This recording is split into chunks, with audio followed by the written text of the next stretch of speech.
Welcome. How are you? Sometimes, when I read holy or philosophical books, texts, poetry even, I feel as though they are teaching the obvious, that it is easy to rationalize, but difficult to live that wisdom.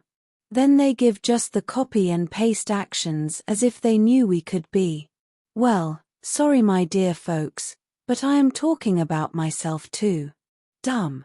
Of course, you reading it, you have already grasped much of the wisdom, and all we will talk about will be easy to understand or realize. Today I want to start with actions and then talk about a simple teaching that would make us all act easily in the required manner. Not judge. It is important to look at our actions. Not first, but always.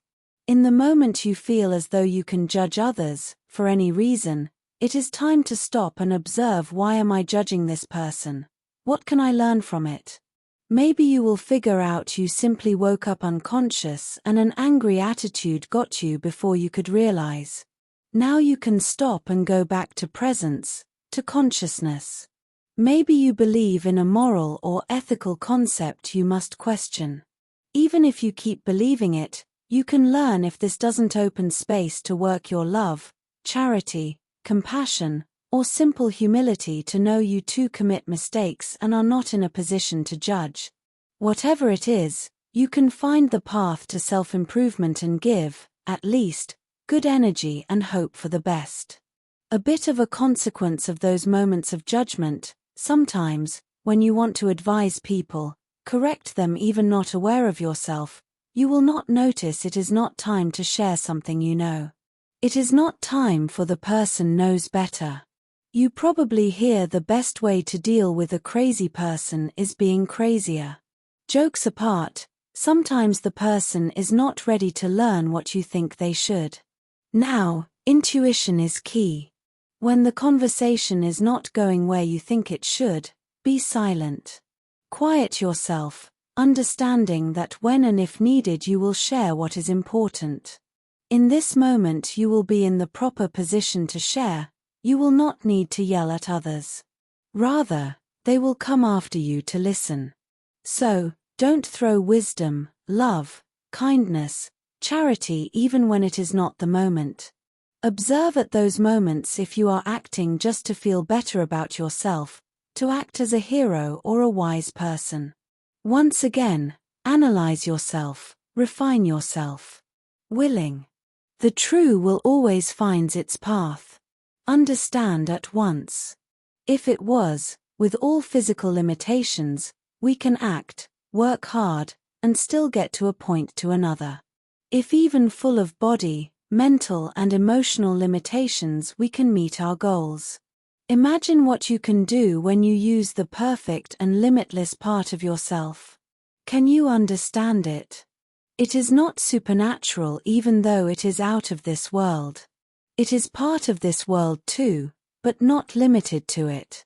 So, if you can do many things with those limited tools, can you understand you will always meet your dreams when you act with your true will, because you will already use something good, more than infinite, because it is more than we can conceptualize, that is in a place without your limitations, ready to create whatever you want. I can't say it's not magic since all magical and heroic stories came from there, but understand that these stories came from there and were allegorized, not the other way around. Magic isn't something that doesn't exist, it's the word we use to give concept to what we don't know how to explain the how of a creation. For example, I didn't create a job opportunity out of magic. It is natural truly wanting it, and this part of us, let's call it self, ping-pong the actions necessary and natural to us to get there.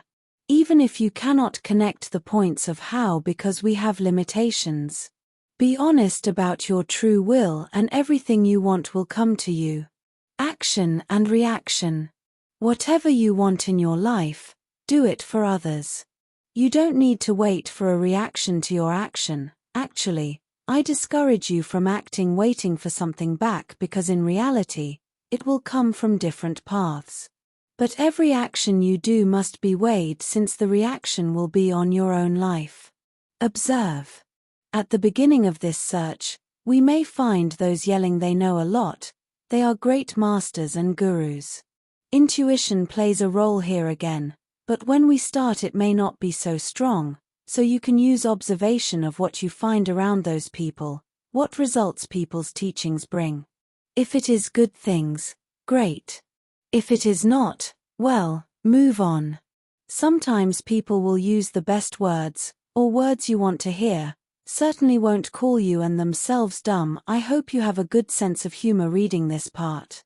Sometimes they will share all those great actions and values they have.